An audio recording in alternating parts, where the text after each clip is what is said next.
2 நிமிட உரைக்கான வேத வசனங்கள்.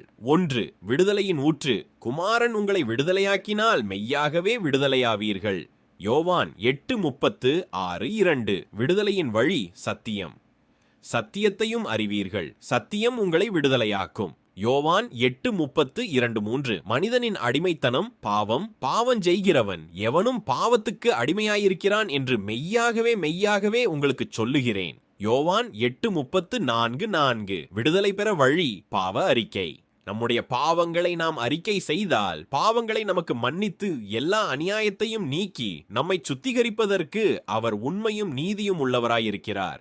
முதல் யோவான் 1:9-5. விசுவாசத்தினால் வரும் இரட்சிப்பு. இயேசுவை ஆண்டவர் என்று உன் வாயினாலே அறிக்கை பண்ணி தேவன் அவரை மரித்தோரிலிருந்து எழுப்பினார் என்று உன் இருதயத்திலே விசுவாசித்தால் இரட்சிக்கப்படுவாய். ரோமர் 10:9-6. விடுதலையில் நிலைத்திருக்க அறிவுரை. கிறிஸ்து நம்மை விடுதலையாக்கின விடுதலையிலே நிலைத்திருங்கள், மறுபடியும் அடிமைத்தனத்தின் நுகத்திற்குட்படாதிருங்கள். கலாத்தியர் 5:1.